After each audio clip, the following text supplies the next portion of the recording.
ഈശോയെ, ഇന്ന് ഞങ്ങൾ ശൂന്യമായ ഹൃദയവുമായി അവിടുത്തെ മുന്നിൽ വരുന്നു. പുറത്തു ചിരിക്കുമ്പോഴും ഉള്ളിൽ സമാധാനമില്ല. അറിഞ്ഞും അറിയാതെയും പല തെറ്റുകളിലും ഞങ്ങൾ വീണുപോയിട്ടുണ്ട്. ഒരിക്കലും ചെയ്യാൻ പാടില്ലാത്തത് ചെയ്തു പോയിട്ടുണ്ട്. ഇപ്പോൾ ആ ഓർമ്മകൾ മനസ്സിനെ വേദനിപ്പിക്കുന്നു. സങ്കീർത്തനം 38:4 പറയുന്നു, എൻ്റെ അകൃത്യങ്ങൾ എൻ്റെ തലയ്ക്ക് മീതെ കവിഞ്ഞിരിക്കുന്നു. ഈശോയെ, ചില തെറ്റുകൾ ആർക്കും അറിയില്ല, പക്ഷെ അവിടുന്ന് എല്ലാം അറിയുന്നു. ചില രാത്രികളിൽ ഞങ്ങൾ ഉറങ്ങുന്നില്ല. ചില വാക്കുകൾ ഇപ്പോഴും മനസ്സിൽ മുഴങ്ങുന്നു.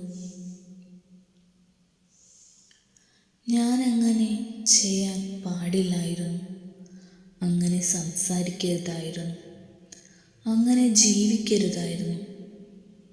കുറ്റബോധമുണ്ടെങ്കിലും മനസ്സിന് സമാധാനം കിട്ടുന്നില്ല.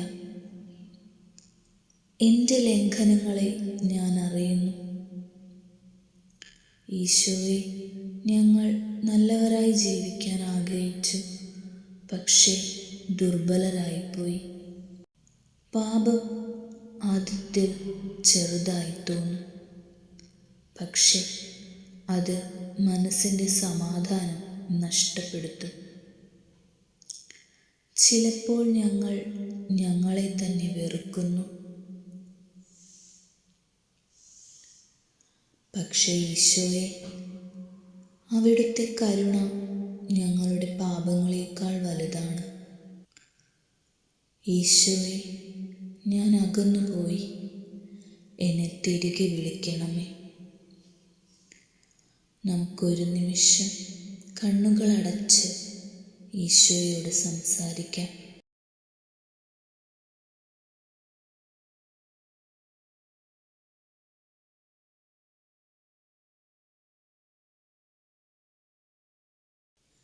ഈശോയെ, ഇന്ന് ഞങ്ങൾ ക്ഷമ ചോദിക്കുകയാണ്. ഞങ്ങളുടെ ചിന്തകളിൽ ചെയ്ത പാപങ്ങൾ, വാക്കുകളിൽ ചെയ്ത പാപങ്ങൾ, പ്രവൃത്തികളിൽ ചെയ്ത പാപങ്ങൾ, അറിഞ്ഞും അറിയാതെയും ചെയ്തു പോയ എല്ലാ പാപങ്ങളും ക്ഷമിക്കണമേ. യോഹന്നാൻ 1:9 പറയുന്നു, നമ്മുടെ പാപങ്ങളെ ഏറ്റുപറഞ്ഞാൽ അവൻ ക്ഷമിക്കും.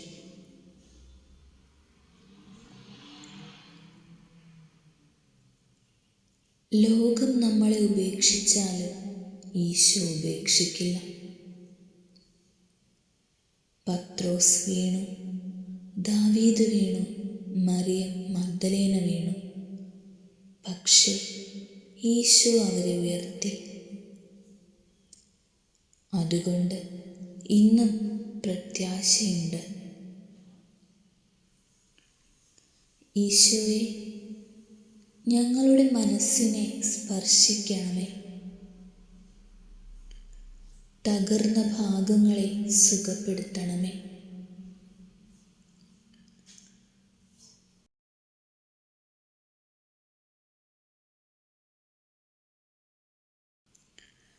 പഴയ ഓർമ്മകളിൽ നിന്നും ഞങ്ങളെ മോചിപ്പിക്കണമേ.